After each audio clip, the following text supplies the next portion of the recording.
بسم الله الرحمن الرحيم الحمد لله والصلاة والسلام على سيدنا ومولانا رسول الله وعلى آله وصحبه أجمعين. اللهم افتح علينا حكمتك وانشر علينا رحمتك وعلمنا من لدنك علما ينفعنا في الدين والدنيا الكريم. اللهم لا تحرمنا خير ما عندك وشر ما عندنا. صلى الله على سيدنا محمد وعلى آله وصحبه أجمعين. In the last class we took, Sayyid ibn ʿAṭā rahimahullah ta'ala ended and he was speaking about some of the ranks that a person can be prevented by a certain illness that they have in their heart. After that, he mentioned a very important hikmah, which is a reminder to everyone to make sure they don't close the doors for themselves. They don't block, and they don't be the reason that they are not receiving any more barakah and khair and madad anymore. And he says that by having lack of manners and adab, a person can be cut off from receiving these types of understanding and connection that we talk about. After that, Sayyidina ʿAṭā is now going to give us some examples of people. Most of them are people who have been able to stay connected, to reach Allah subhanahu wa ta'ala. People who are on the straight path, basically. So Sayyidina ʿAṭā next ḥikam is going to give us some examples of people who Allah Ta'ala has blessed and protected after warning us of the signs that we could be tricked with and the shaitan could use against us. So inshallah ta'ala, keep this in mind for the rest of this class. All the hikam in this class have something to do with this topic. So the first one, Sayyidina Āṭā rahimahullah ta'ala says, إذا رأيت عبدا أقامه الله تعالى بوجود الأوراد وأدامه عليها مع طول الإمداد فلا تستحقرن ما منحه مولاه لأنك لم تر عليه سيم العارفين ولا بهجة المحبين فلولا وارد ما كان ورد. If you see a servant whom God has made to abide in the recitation of litanies, awrad, and prolonged his help therein, do not disdain what his Lord has given him on the score that you do not detect the signs of Gnostics on him, nor the splendor of God's lovers. For had there been no inspiration, there would have been no litany, wird. I'm sure we all remember when Ibn Āṭā was talking about the wird, about having that portion of Quran, of the dhikr, of salawat, that dua that your shaykh gives to you, and being consistent on the wird. Okay, and how that's very important, and it's basically necessary for anyone who wants to progress in their way to Allah subhanahu wa ta'ala. So Sayyidina Āṭā is talking about a group of people that we all might see in our lives. Okay, someone who, mashallah, you find them 20, 30, 40, 50 years. This person is always continuously reading the awrad. Find them consistent with Quran, you find them with the adhkar, with the read the shaykh gives, with the books they read, maybe book of salawat, maybe the al-khairat. Find them consistent, okay? And it's easy to misjudge this person. It's very easy to misjudge a person like this. Why? So basically, this is one unique type of the slaves of Allah Ta'ala, okay? Which is Allah Ta'ala has different types of slaves who are opened, or who He opens doors for in different ways. The person he's talking about now is a person who, we see consistent with the daily actions, with the Quran, with the Salah, with the wird. And in many cases, we find that people like this in our lives are very focused on what they're doing, okay? And may not be as engaged in the unseen and, seeing things and witnessing things as others. They may not even be as engaged as others in certain, spiritual concepts, for example, okay? The person is really focused on doing their work. And many people, you see them like this for years and years, 30, 40, 50 years. A lot of people, it might come to their mind that a person like this hasn't reached their destiny. A person like this doesn't have a strong connection, because if they had a strong connection, they would be seeing things already, and all this reading would be affecting them and letting them see the unseen, basically. So Ibn Ata'illah is telling us that a person like this is very easy to look down upon. Although, these are the people we should look up to. As Sayyidina Ata'illah will explain why. We'll get to that later on, inshallah ta'ala. So, the Prophet ﷺ, he was ordered, okay, to praise Allah subhanahu wa ta'ala constantly. Allah ta'ala says, فَاصْبِرْ عَلَى مَا يَقُولُونَ وَسَبِّحْ بِحَمْدِ رَبِّكَ حِينَ تَقُومُ وَمِنَ اللَّيْلِ فَسَبِّحْهُ وَإِدْبَارَ النُّجُومِ. That was the Prophet ﷺ, to have patience on what the harm that's happening to him, and to praise Allah subhanahu wa ta'ala. Remember Allah subhanahu wa ta'ala once you get up in the morning and also in the afternoon. So, looking down upon someone who is always doing their adhkar, their morning and night adhkar, for example, is looking down upon what they are doing, as if you see that thing isn't the peak of being consistent and worshiping Allah subhanahu wa ta'ala. So basically, people who are able to be consistent for a year, 2 years, 3, 4, 5, 6, 7, 8, for years and years of their life, that's hard, and we all know it's very hard. Most of us, we can't continue. We're consistent for a week or two, then we stop. So without a huge portion of blessings and madad and inspiration and guadad, all these concepts we're talking about, without a huge portion of that, a person would not be able to be consistent. It's impossible. If you don't have a lot of barakah and khair and blessings around you, you won't be able to continue. Okay? There's nothing motivating you to do your Quran, to read the al-khairat, to read salawat, to do your wird, to do all these things every single morning, every single afternoon. Okay? And that's why Ibn Ata'illah, when he talks about these people, he talks about them and he uses a very unique word. He says, قَوْمٌ أَقَامَهُمُ اللَّهُ بِوُجُودِ الْأَوْرَادِ. أَقَامَهُمُ اللَّهُ بِوُجُودِ. What does that mean? These people are people who, he says, أَقَامَهُمُ اللَّهُ بِوُجُودِ الْأَوْرَادِ. Allah Ta'ala has made, okay, to abide in the recitation of the lineages. They're created to be praising Allah subhanahu wa ta'ala 24/7. That's what they're created for. That's what they're good. This is their job on the face of earth. Because of their dhikr and their praise, a lot of the barakah on earth comes to us. And this reminds us, they're similar to the angels of Allah Ta'ala. You know how in the narrations, Allah Ta'ala has angels who are just sitting there praising Him subhanahu. That's their job. Yeah? These people are similar to that. A lot of the barakah we have in our life is because of them. And this also applies even if it seems that this person hasn't received a special fath or opening, for example. Although it might not be the case, this person might have many openings, but they don't share them, they don't show others, they just continue with the awrad. We have to be careful not to look down upon them. And not only them, but it's also important to not look down upon any slave of Allah subhanahu wa ta'ala, regardless of their state of worship. Okay? Because Allah Ta'ala, He has slaves who are unique in certain matters and others who are, specialized in other matters. Don't look down upon any. That's why Ibn Ajib, he says, لا يستحقر شيء من تجليات الحق جل جلاله. Allah Ta'ala, I don't know what the best word for tajalliyat would be in English. If anyone could, it has a good translation for that. But basically the manifestations, I think, of Allah subhanahu wa ta'ala in His creation. Allah subhanahu wa ta'ala, He shows us subhanahu wa ta'ala His manifestation through His slaves, through the people who worship Him subhanahu wa ta'ala, through the people who do dhikr, and through the people whose heart who have the muhabba and love and all connect to Allah ta'ala. Allah ta'ala uses them both. They're both good two examples, okay?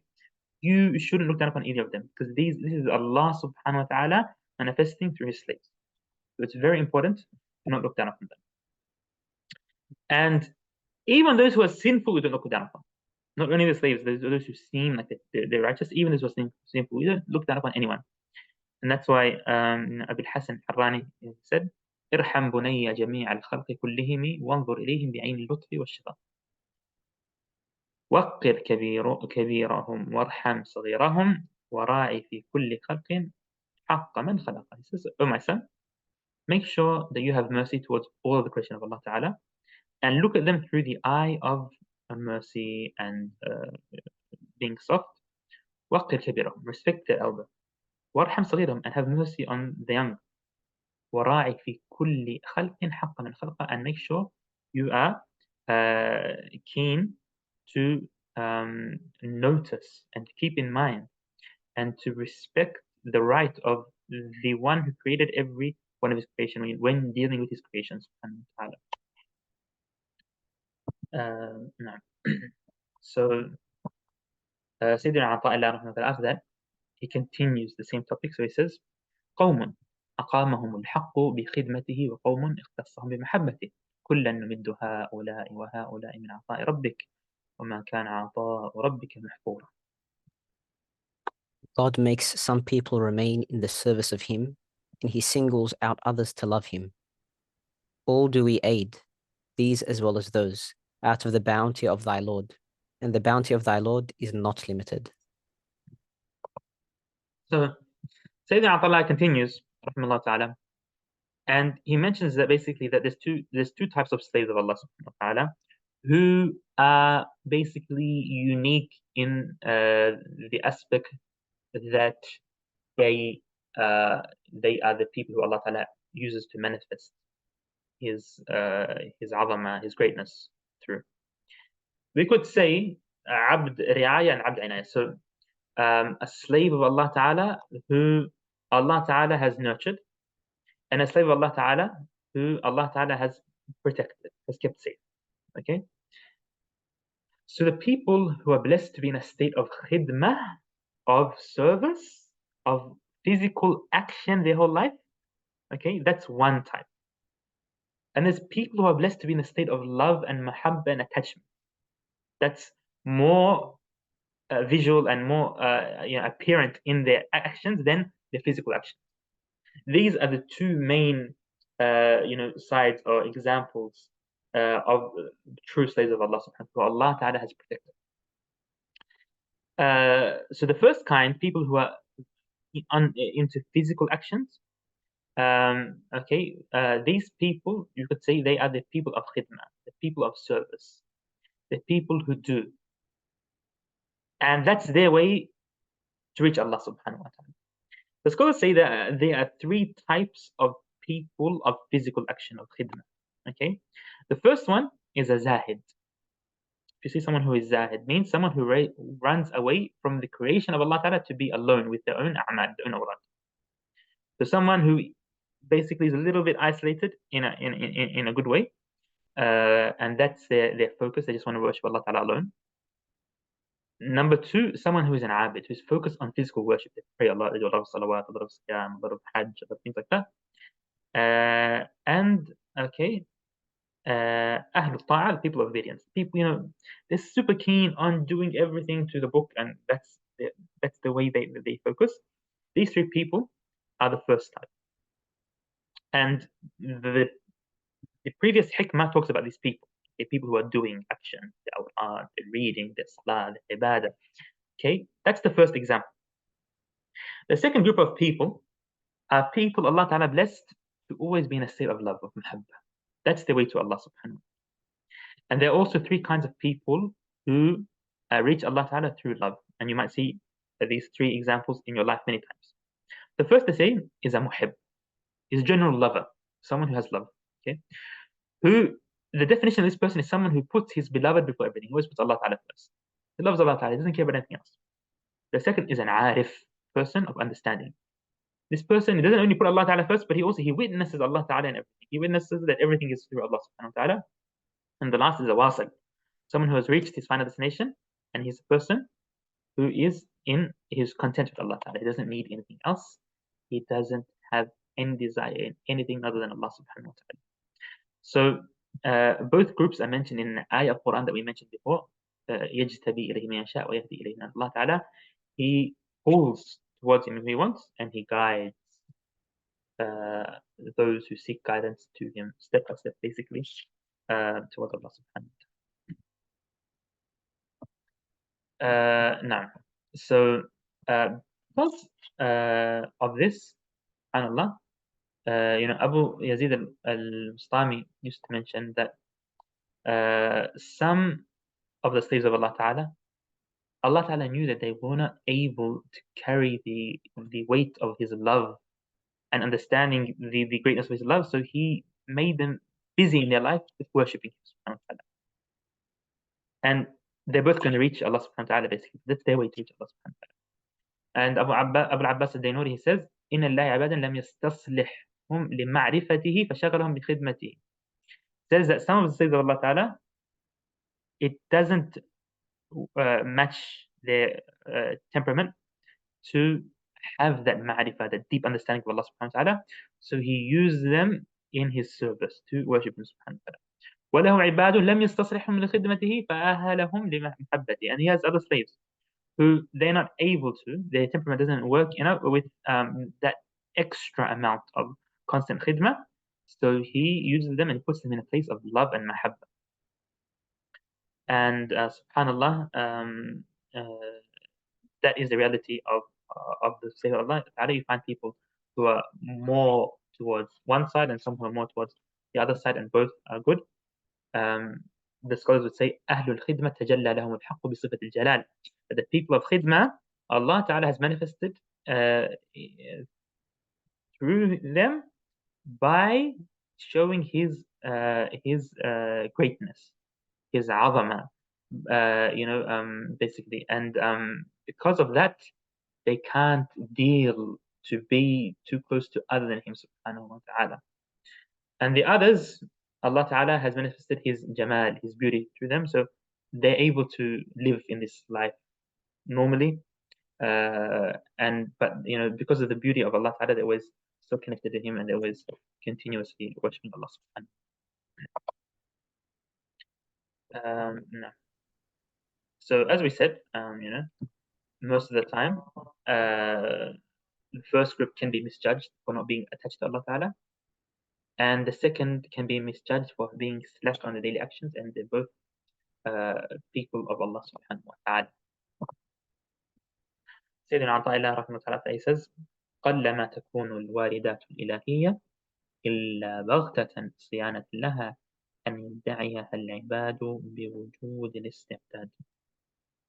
It is rare that divine inspirations come except suddenly, and this so that they be protected from servants claiming them by virtue of the existence of receptivity on their part.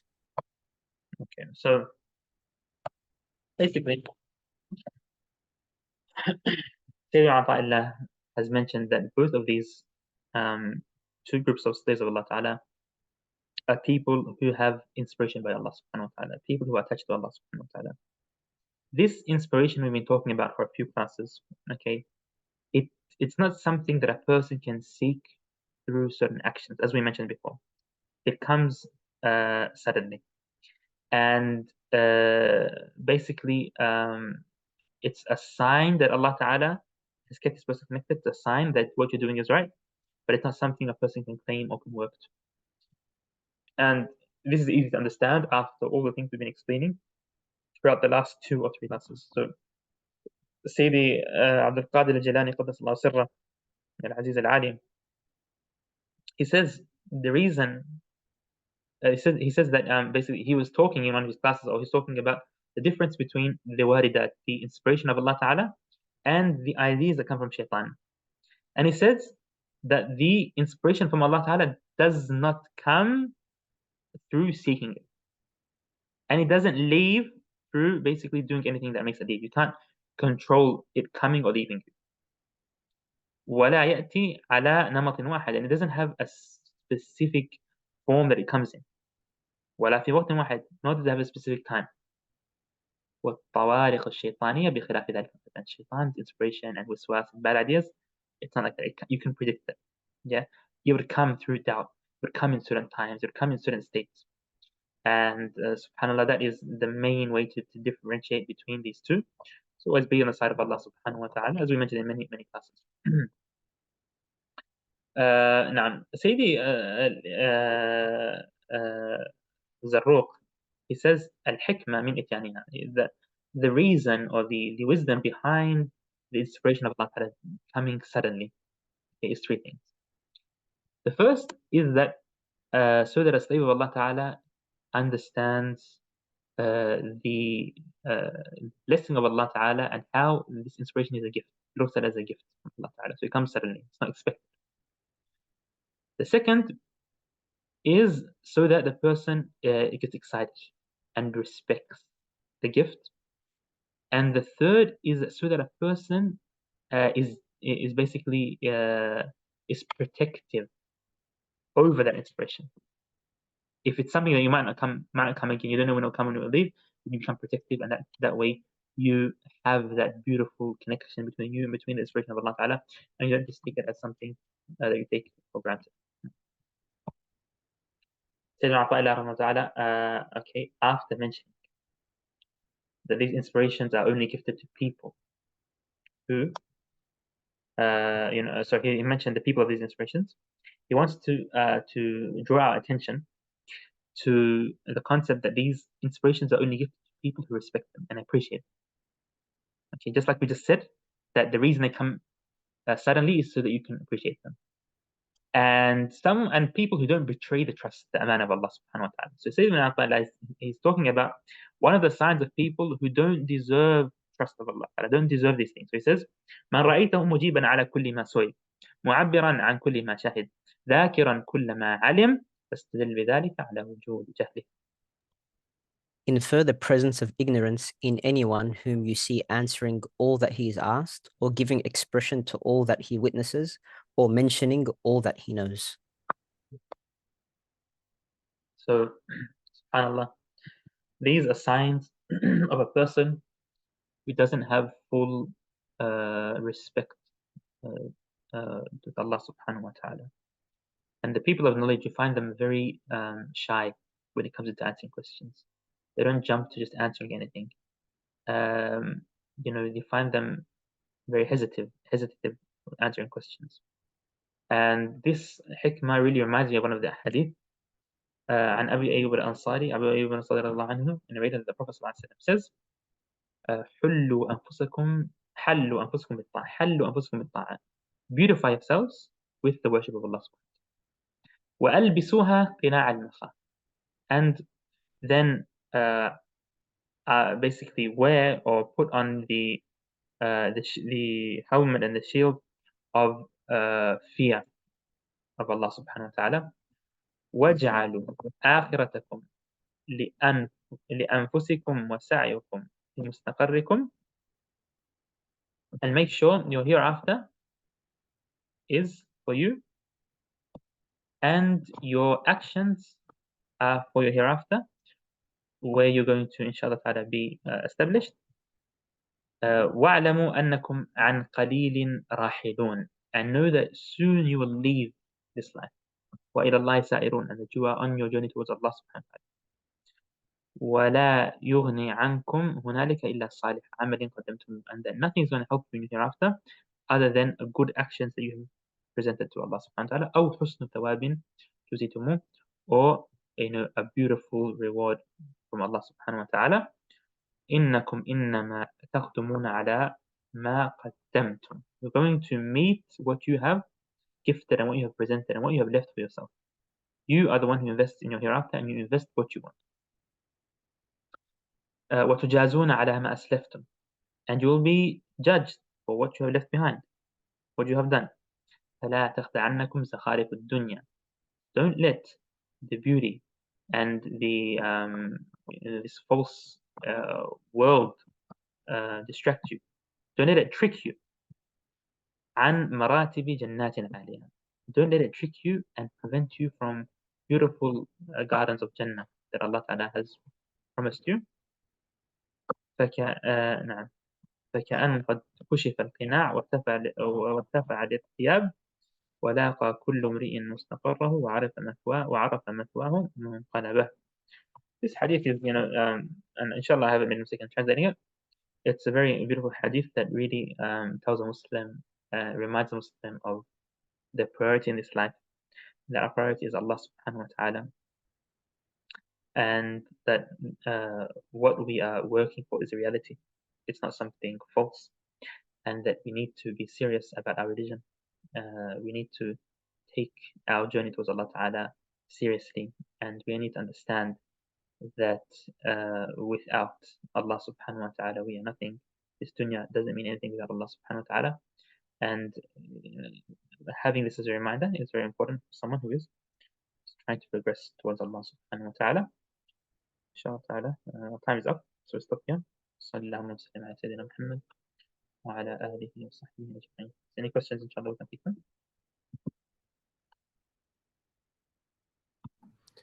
Assalamu alaikum wa rahmatullah, Shaykh. Alaykum assalam wa rahmatullahi wa barakatuh.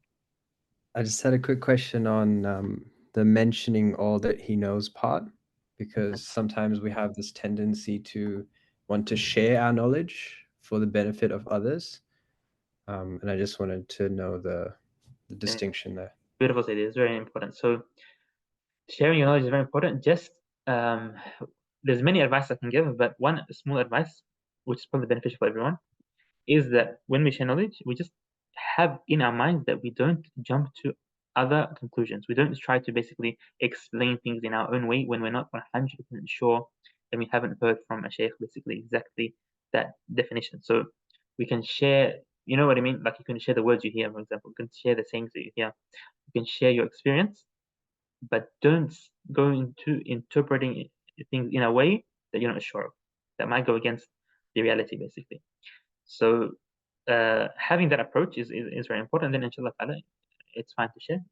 Some people, when you find that when they share knowledge, when they share not even knowledge, any information, they add to it. Many people know like that. They don't share, specifically what they heard, but they add.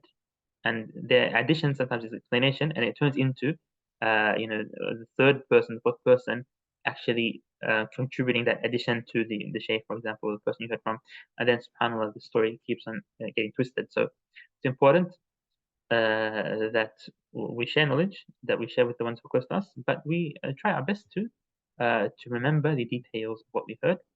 And and also when we hear from people, we always have in our mind that they're doing their best to convey the details, but sometimes details might be missed. So it's always good to hear from the source immediately. السلام عليكم ورحمة الله وبركاته يا سيدي. وعليكم السلام أهلا وسهلا. أهلا وسهلا. كيف حالك؟ أهلا وسهلا. بارك الله فيك. So I had one other question about the inspiration which is gifted by Allah subhanahu wa ta'ala.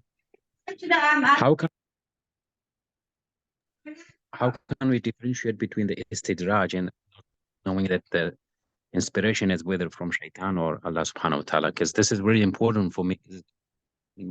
I see some people that are telling me I have got this inspiration from Allah subhanahu wa ta'ala and I'm getting secret knowledge. So that sometimes scares me a lot. So that's why if you can put a little bit light on. I think about a few classes ago, there was a whole group of ḥikam talking about the warida inspirations, and basically al-warid, or the inspiration here in this context, is something basically unique to everyone. It's basically so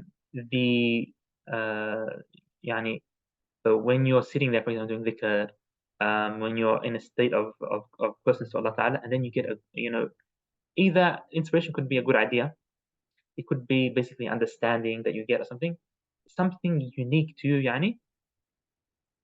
that thing you receive is just like a good thought, a good feeling. That's warid. If that comes, out of nowhere, it doesn't have any, like you said, anything against the Sharia.